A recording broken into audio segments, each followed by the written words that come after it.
Ẹ káàbọ̀ sórí ìkànnì yìí. Tó bá jẹ́ ìgbà àkọ́kọ́ tí ẹ ń bá mi pàdé rèé, ẹ bá mi like, ẹ comment, ẹ share, kẹ́ subscribe. Àwọn ohun tí ẹ máa wò lórí ìkànnì yìí, òun ni àwọn ohun tí ó ń lọ láwùjọ wa tó sì máa kọ́ wa lọ́gbọ́n. Ẹ máa bá mi ká lọ. Breaking news ó tún ti ṣẹlẹ̀, wọ́n ti ya wọ̀lú Oǹdó. Lẹ́ni August 3rd, Boko Haram ti ya wọ̀lú Oǹdó, wọ́n ti kó àwọn èèyàn lọ, wọ́n ti pa àwọn tó máa pa, wọ́n ti yìnbọn fáwọn tó máa yìnbọn fún. August 3rd, ẹni tó ti kàn ló mọ̀ báyìí sìn, àwọn ló mọ bí tára wọn kù sí. Tá bá sọ fún ẹ̀yin èèyàn wípé ẹ má jẹ́ kó ṣẹlẹ̀, kẹ́ tó mọ̀ ọ̀rọ̀ Nàìjíríà ti kúrò lọ́wọ́ pé kò lè kàn mí. Ẹ gbọ́, ogun Nàìjíríà, ọ̀rọ̀ kidnapper Nàìjíríà, ọ̀rọ̀ bandit Nàìjíríà, ó ti kúrò ní ọ̀rọ̀ pé kò lè kàn mí, ẹ bá ń fọgbọ̀n gbogbo ayé. Ó ń ṣẹlẹ̀ lọ́wọ́lọ́wọ́ báyìí sìn. Ó ń ṣẹlẹ̀ lọ́wọ́lọ́wọ́ báyìí sìn. Àwọn kan ti wà nínú ìbànújẹ́ ní èní August 3rd. Láwọn tí wọ́n dúpẹ́ fọ́lọ́run pé Ọlọ́run ṣe o, a tún ti wọnú oṣù August o, Ọlọ́run ṣoṣù òyìn lóṣù ayọ̀ fún wa o, Ọlọ́run ṣe this ṣe that. Ó ti wà nú ẹ̀ báyìí sìn o. Ogun Nàìjíríà ti kọlù wọn o.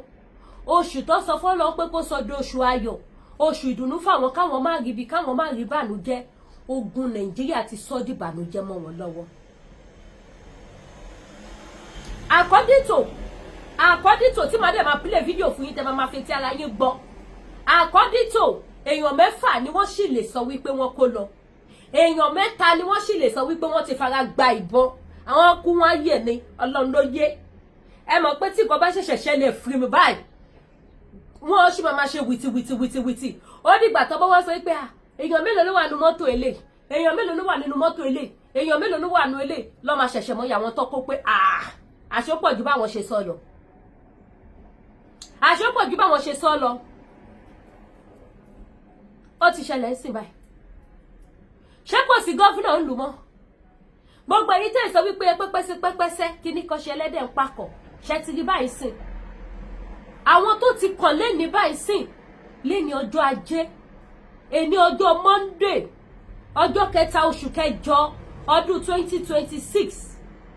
Àwọn tó ti kàn ló mọ̀ báyìí sìn. Kọ́ lọ má jẹ́ kí ìbànújẹ́ kó wọlé tọ̀ wá.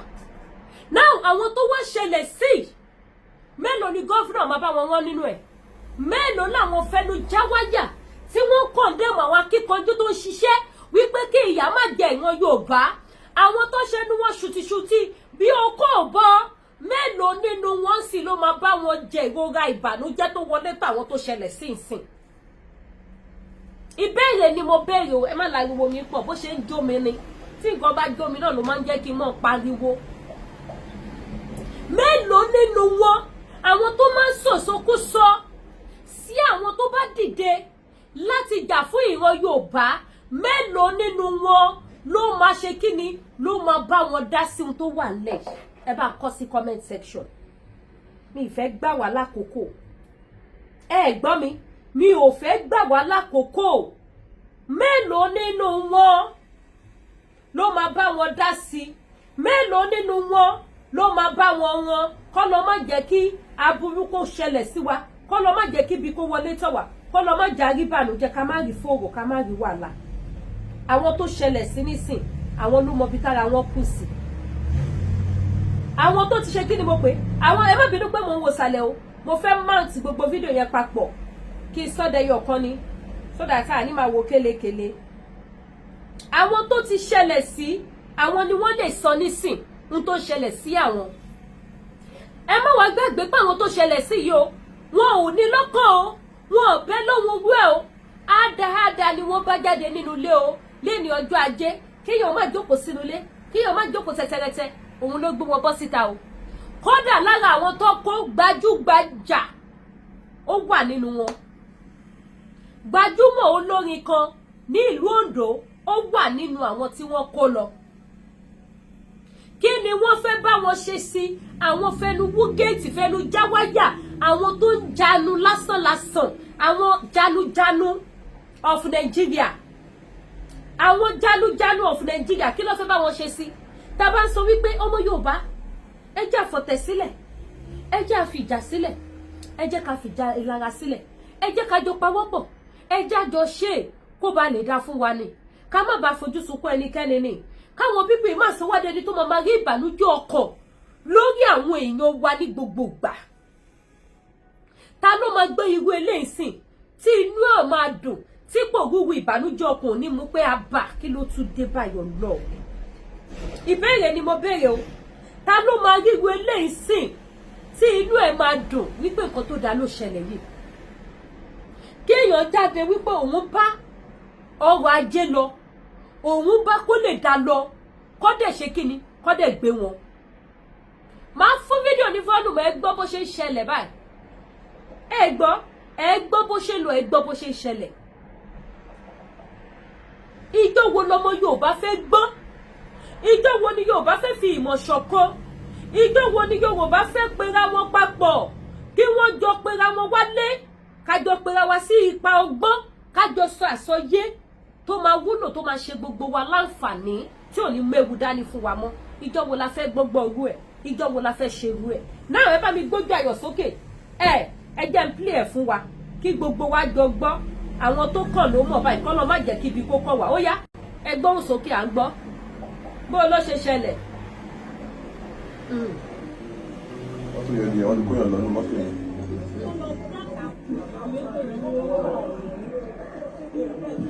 Ti lọ ẹlẹ́bẹ̀ẹ́ Ondo Ifẹ̀ road. Ṣé gbọ́ o? Ó ti ṣẹlẹ̀ o. Àwọn bandits wọ́n ti kóyàn lọ́nu mọ́tò rẹ̀ dì o. Wọ́n ti kóyàn lọ.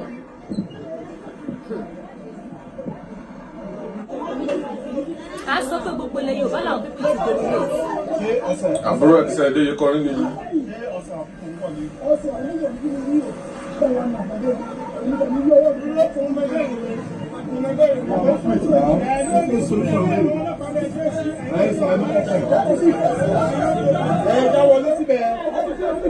Iye wọn ṣẹ̀ṣẹ̀ ń ṣí.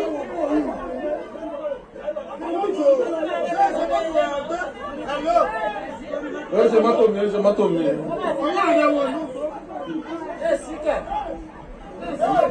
Àwọn àmọ̀tẹ́kùn ló ṣe wá bá tó ṣe fẹ́ máa wọnú gbó àwọn ọlọ́pàá ṣe wọ inú ẹ̀ látara. Wọ́n wọ̀ àwọn ẹyẹdẹ nìkan lọ kú. À ń fẹ́ kú. Àwọn àmọ̀tẹ́kùn ti fẹ́ wọnú gbó báyìí o.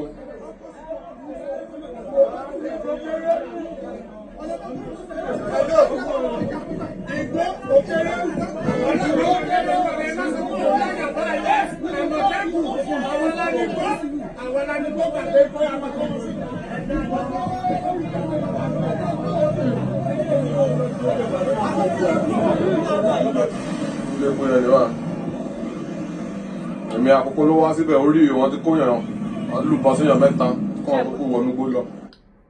Ẹ̀yin màmá bàbá, ẹ rí pé kíní yẹn ṣẹlẹ̀, everybody wọn kọ́kọ́ wá confused. Wọn ò lè sọ̀rọ̀ gbọ́ sókè.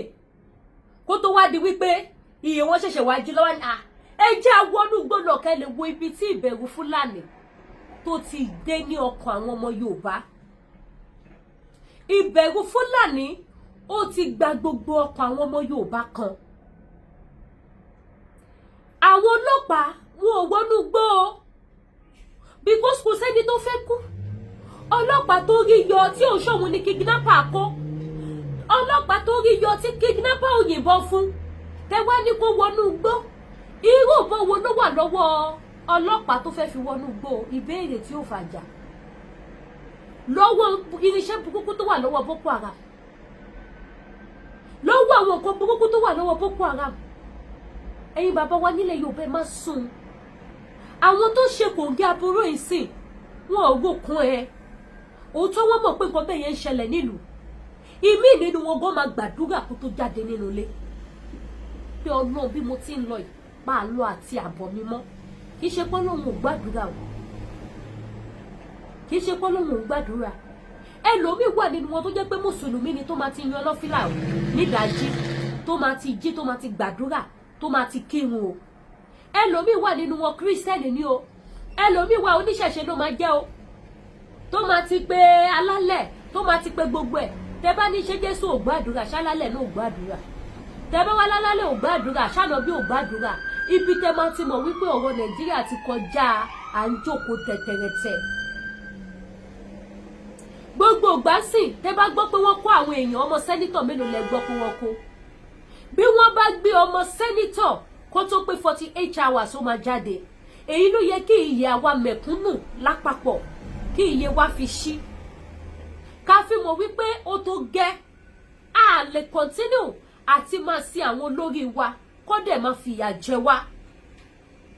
A ò lè continue láti máa sí àwọn people yìí kí ìyà dẹ̀ máa jẹ wá lógúnlógún, kí ìyà máa jẹ wá lọ́gbọ̀lọ́gbọ̀, kó ohun burúkú kó máa jáde ohun burúkú nínú Nàìjíríà yẹn, kó ohun burúkú kó máa jáde ohun burúkú. Kì í ṣe gbogbo náà ni President Bola Ahmed Tinubu. Ẹ wo líìsì òbítíbitì owó tí bàbá Tinubu gbé síta tí wọ́n láwọn sọ fáwọn gọ́fúnà each state lóṣooṣù.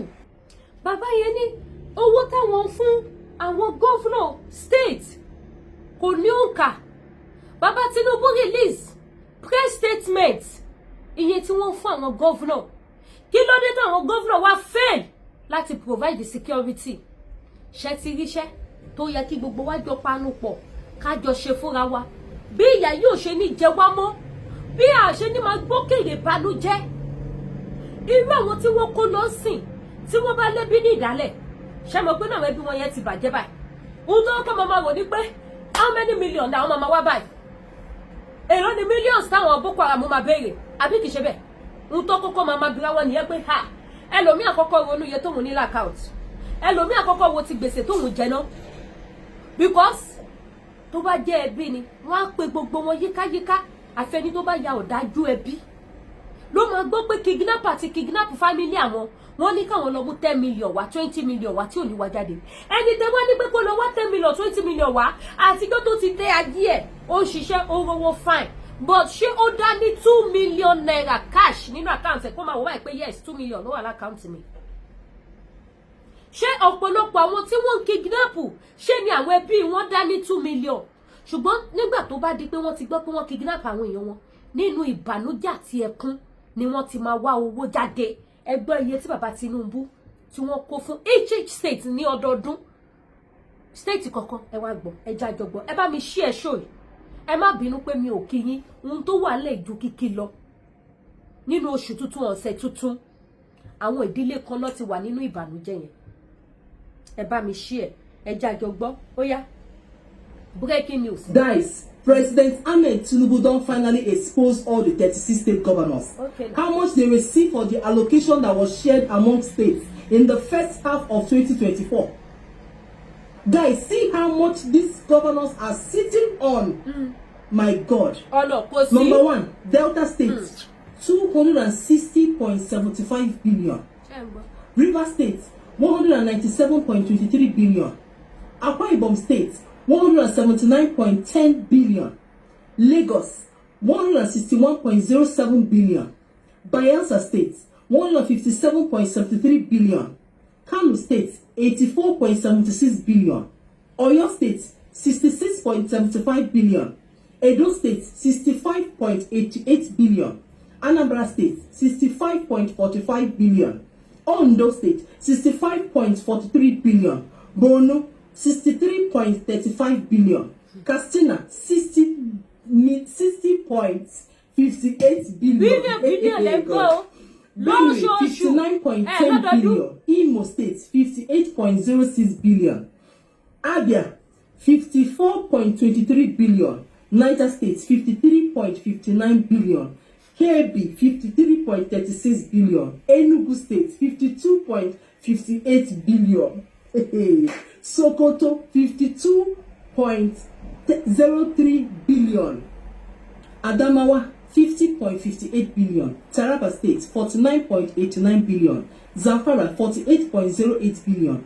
Bauchi, 47.79 billion. Yobe, 47.67 billion. Nasarawa, 47.02 billion. Kaduna, 45.77 billion. Plateau, 45.40 billion. Kogi State, 45.36 billion. Ebonyi State, 44.65 billion. Osun, 44.39 billion. Kwara, 44.29 billion. Gombe, 42.85 billion. Ekiti, 42.33 billion. Cross River, 40.08 billion. Ogun State, 40 billion naira. Each state, this one will be million, in billions. Each state. I told you guys that Tinubu is not our problem. At all. What these protests will expose is still coming. Ẹ jẹ́ ká dá lé mi bẹ̀yẹn ká fà fẹnu wa ṣàlàyé tó kù. Ohun lẹ gbọ́ yẹn o. Now ẹ wá sọ fún mi gbogbo kíní kan 260 billion fún state kan lọ́dún. Ẹ wá lọ wo state tí wọ́n fún ní 260 billion ó tún lé lórí o ní ọdún kan. State yẹn ṣé wọ́n kidnap níbẹ̀? State yẹn ṣé gbogbo ojú ọ̀nà wọn ló wà okay? Ṣé gbogbo àwọn government school ló wà okay?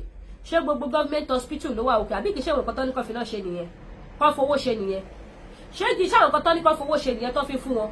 Ṣé wọ́n fún wọn pé kó máa kó sápò wọn ni? Kó fi tún ìlú ṣe. Kí ló wà? Kọ́nà wà. Kómi wà. Kí security wà. Kí hospital wà. Kí iléèwé wà. Nǹkan mẹ́fà tó ní kó máa fowó ṣe nìyẹn.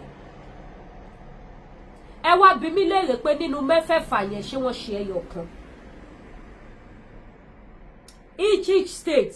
Ẹ fún mi ní state tí a lè fi ọwọ́ sọ̀yà, tí a lè gbóṣùbà fún governor bẹ́ẹ̀ pé tó bá sọ nípa ti school àwọn ọmọ ẹ gbàgbé governor state in try. Àbí kọ́ ní tó bá sọ nípa ojú ọ̀nà ẹ gbàgbé governor state yìí ó gbìyànjú ó tún ojú ọ̀nà ṣe. Àbí kọ́ ní tó bá sọ nípa general hospital ẹ gbóṣùbà ẹ ṣe gbòsàgbòsà fún governor state yìí ó make sure wípé general hospital wọ́n ṣiṣẹ́ déédéé, irinṣẹ́ wà, bẹ́ẹ̀dì wà, iná wà ń bẹ̀, kò sí pé wọ́n fẹ́ ṣe surgery fún yàn, wọ́n ṣẹ̀ṣẹ̀ ní kó lọ máa ra petrol sí generator. Kò sí pé wọ́n fẹ́ ṣe surgery fún yàn, kò sí doctor on sick. Kò sí pé wọ́n gbé emergency dé, kò sí treatment tó fẹ́ lò fún. Ẹ fún wa ní state náà nínú gbogbo 36 states tó wà Nàìjíríà. Nínú gbogbo 36 states tó wà Nàìjíríà tí wọ́n gba bílíbílíbílíbílí lọ́dọọdún. Ẹ fún wa ní state tẹ́lẹ̀ fọwọ́ sọ̀yà wípé iná state yìí ó rọjú kalẹ̀ ní bí òkú ọlọ́mọ kò ṣẹ́jú.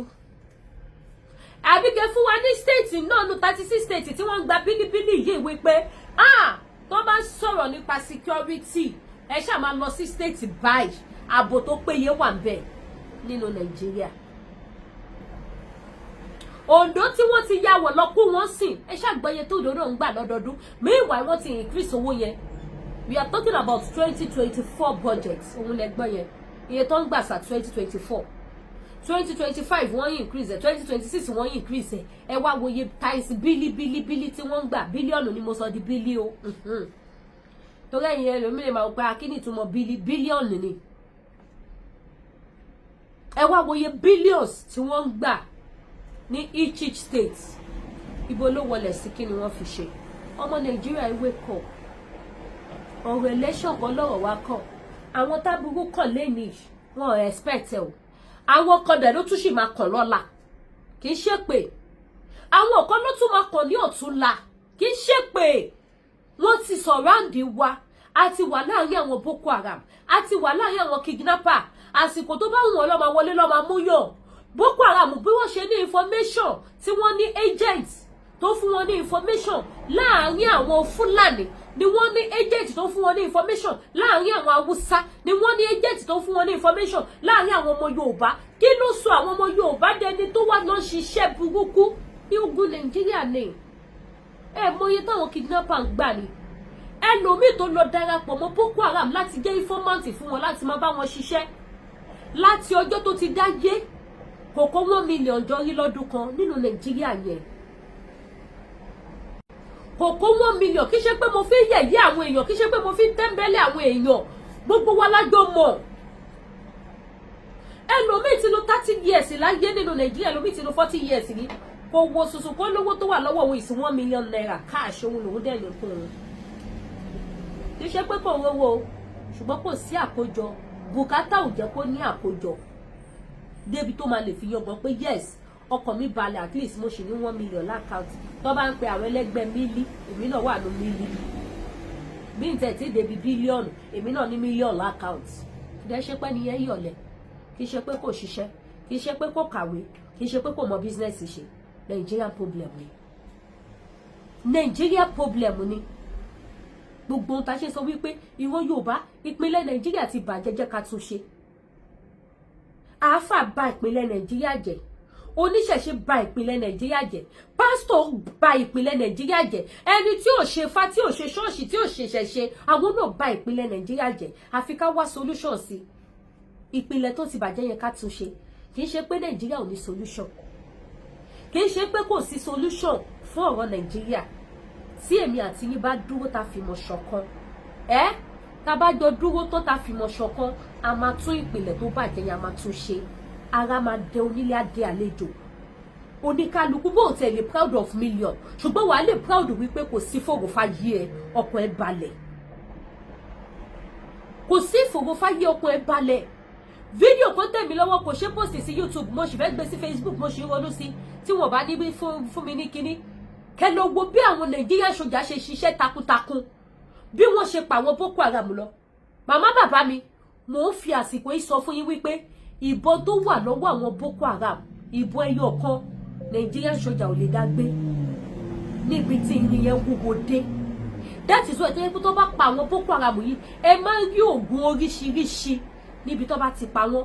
Àwọn oògùn yẹn ni wọ́n lò tí wọ́n fi ń gbé ìbọn yẹn. Ẹ wá wo ìbọn tó wúwo burúkú yẹn, ẹ wo iṣẹ́ tó máa ṣe.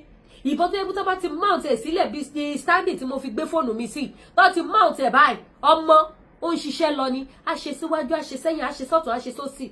Bùkọ́dà bọ́ bá ní kó tún kọrí sí sọ́mọ̀, ó ń gbórí sí sọ́mọ̀ ni ó máa release lọ. Bọ́ ní kó kọrí sílẹ̀, kó tún yẹlẹ̀, ó máa tún yẹn ni sí pálásà tó wà lọ́wọ́ àwọn tó láwọn fẹ́ dáàbò bò lù wá. Mo dẹ̀ ń wo àwọn Nigerian sójà bí wọ́n ṣe ń kó àwọn ìbọn yẹn àtàwọn rocket. Ìkan gbé ìbọn kó dẹ̀ fìbà, ìbọn ẹyọ kan ló gbé o. Tí ẹ bá rí adúgbò búlẹ̀tì tó ti mount sí lára, ibi tó bá gbé sí báyìí, tó bá ti tòbọ̀ sí, tó ti set ọta àbọ̀ sí lára báyìí, ó máa yìn lọ ní gbàgbàgbàgbà. Ó lè yìn látàárọ̀ dalẹ́, ó ní ara tó máa fi gba búlẹ̀tì sí. Kò sí pé wọ́n yìnbọn ta tán. Àwọn Nigerian sójà wà ń tó lẹ̀ báyìí, kẹ́ wá wo òkú àwọn people yìí tó ẹ̀ṣẹ̀ tó pa ní o. Bó ṣe ń pa wọ́n tó, kò tí ì hàn wípé wọ́n pa Boko Haram ní Nàìjíríà. Meanwhile, ẹ̀yin màmá bàbá ẹ má gbàgbé o wípé àdàbọ̀ nígbà tó ń kó wọn wọlé lógúnlógún, tó ń fi tírélà Dangote tó fi ń rú wọn wọlé, ṣé mo pàǹpariwo nígbà yẹn. Tó bá jẹ́ gbà yẹn ní Nigerian government tí kì í ṣe pé àwọn gangan ní ìka, àwọn gangan lápayọ̀, àwọn ló kó Boko Haram wọlé nígbà ètò ìṣèjọba Buhari, tó bá jẹ́ bá ṣe pariwo nígbà yẹn làwọn people yìí ti dìde sí ni. Àwọn people yìí ò ní pọ̀ tó yìí nínú Nàìjíríà tó wá di tó wá ń pa wọ́n tí wọ́n pa wọ́n tán. Tí bá pawọ́ ẹjọ́ ẹja mi comment section, ẹ bá fi pé ètò ìsíta káwọn èèyàn lè mọ̀ oṣù tuntun la wà yìí, kó ní kálukú lè mọ̀. Tó bá ní ẹ lọ dira, ẹ̀yin tẹ́ bá dira ẹ máa tún ṣe. Mi mọ̀ mo ìfẹ́ pùtù Yorùbá yẹn, ọmọ ní ta bá yìnbọn a máa tún kì ní, ẹ máa tún kì. Ewé a mọ̀ soko nígbà tí ẹ̀yin ò expect, ẹ máa túnra dì ní. Kó má jẹ́jọ́ tewé bá sunko gan lẹ máa bọ́ sọ́wọ́ Boko Haram. Tó bá sì dé lánàá àdúrà lẹ fi ń dira ń ti yín, ẹ mọ̀ tẹra má àdúrà yín dáadáa. Àdúrà ń yẹ ọta bọ́ o, àdúrà ó ń yẹ ọta ìbọn, àdúrà ó ń ṣiṣẹ́ ààbò tí Boko Haram ò ní gbéyàn. Ẹ má jẹ́ kó tàn yín o.